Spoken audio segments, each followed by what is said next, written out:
guys, it's your boy Ali, and welcome to Hip Hop Forever. Now before we get started, make sure to add me on IG. I haven't been promoting that at all, but you know what they say, it's better late than never.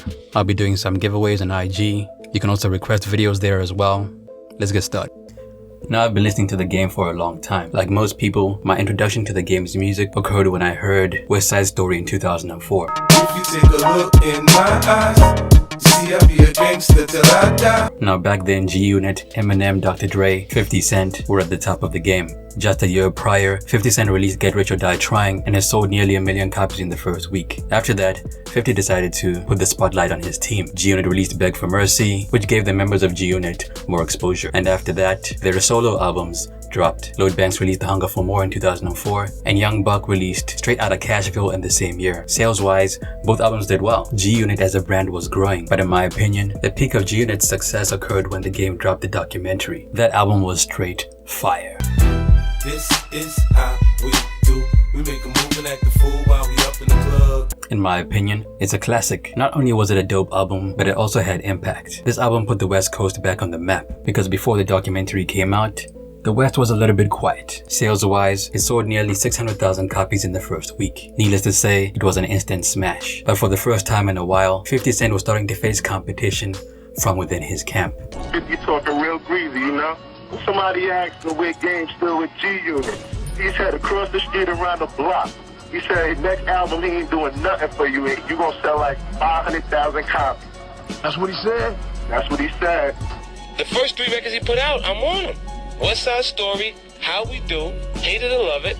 Those are just 3 singles to date. So every record that he's selling is based on me being on his record with him. Now we all know what happened next. 50 Cent and the game started beefing. People got shot, diss tracks got dropped, and I didn't realize it back then, but we were all witnessing the end of G-Unit's momentum right before our very eyes. In my opinion, the game took out G-Unit. He destroyed the brand, the clothing, everything. The game was like a Trojan horse that destroyed the group from the inside. Nobody could have seen it coming. 50 was beefing with so many artists at the time that we all thought that they would take him out eventually. So when the game did it, it was almost genius. Now this leads me to the first problem with the game. The game wanted to be that guy. He wanted to be the guy calling the shots. He wanted to be on the same level as Eminem, Jay-Z, Dr. Dre, and the rest of them. And he knew he couldn't do that when he was under 50 Cent. Now I personally don't see why a person shouldn't aspire to be the greatest. The game grew up idolizing artists such as Jay-Z and Nas, and both of them are legends in the game. Both of them move how they want to move because they are bosses. The game wanted to be on the same level as them, and in my opinion, the game's desire to be the best was a problem for 50 Cent. Now by now we all know what type of guy 50 Cent is. He's a businessman, he has sold a lot of records, but accolades aside, we all know that 50 wants to be the guy in charge. Like Star once humbly said, 50 wants to feed his niggas. And if he's not able to feed you in some way, you instantly become a threat. Yeah.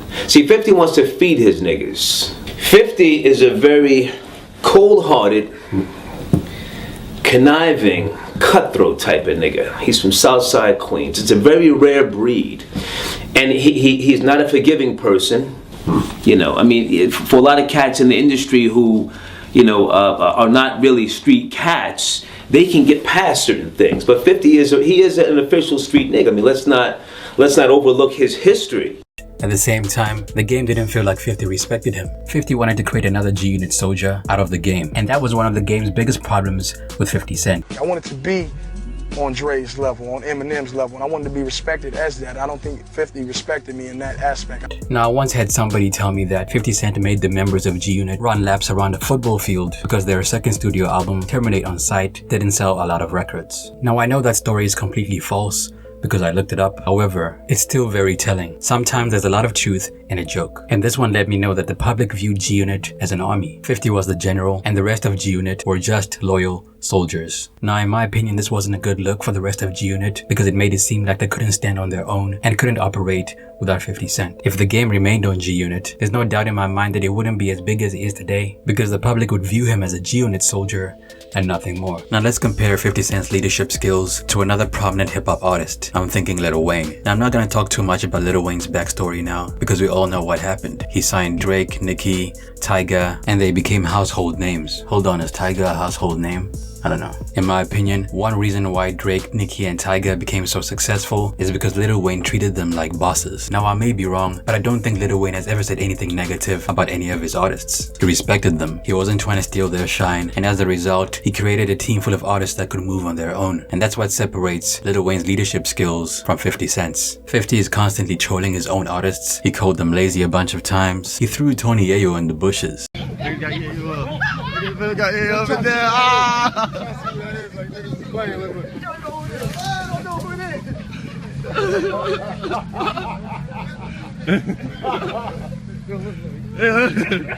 He recorded a private conversation between him and Young Buck, where Young Buck cried and still trolls the man till this day. Yes, 50 Cent made the members of G-Unit a lot of money, but it came at a price. And if the game remained in the group, he might have been the one getting thrown in the bushes. Now after the game left G-Unit, or he got kicked out, whichever story works best for you, and after both parties released endless diss tracks at each other, something I didn't see coming happened. The game let the world know that he wanted to get back into G-Unit. So all I was saying to 50 was that, why not get out here, bring it, like, you know, make Voltron and shit, bring it back full circle and get some motherfucking money. That's what everybody wanted to have it anyway, so what I was saying was I wasn't opposed to it. Which leads me to my next point, or my next problem with the game. He changes his mind faster than a race driver changes gears. 1 minute the game would say fuck 50 Cent, fuck G-Unit, fuck their clothing, and anything else attached to their brand. And the next minute, the game would say that he wants to get back in the group and make music like the old days. In simple terms, the game is bipolar. If I was in 50's position, I would never work with the game again. I mean, 50 Cent worked on the game's album, he gave him hot singles, he brought him into G-Unit, he essentially set the game up for success. And after all that, you turn your back on me and you destroy my business from the inside. If anybody messed up my money like that, there's no way in hell I'd work with them again. Because what if history repeats itself? What if 50 brought the game back into G-Unit only for the game to do the same thing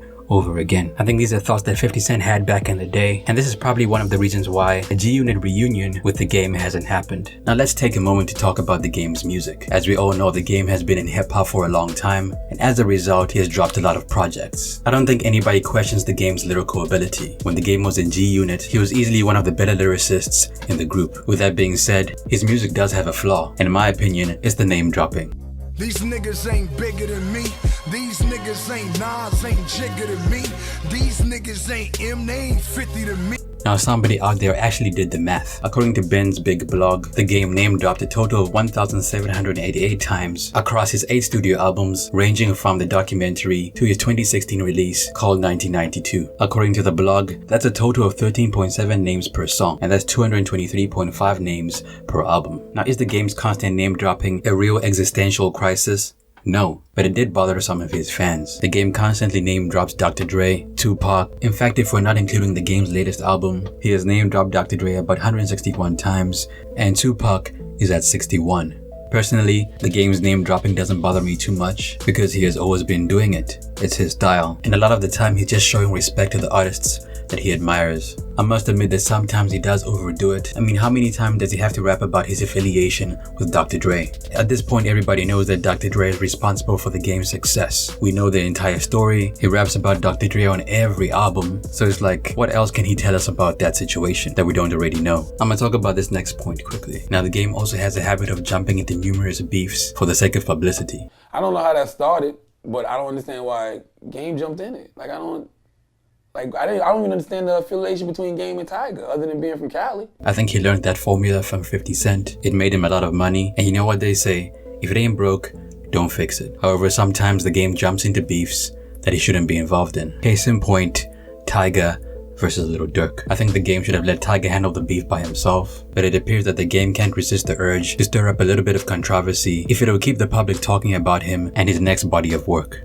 And at the end of the day, the game is a dope rapper. He has dropped so many projects over the years and has nothing left to prove. Born to Rap was supposed to be his last studio album, and as someone who listens to his music, it wouldn't hurt to get just one more studio album, possibly featuring 50 Cent.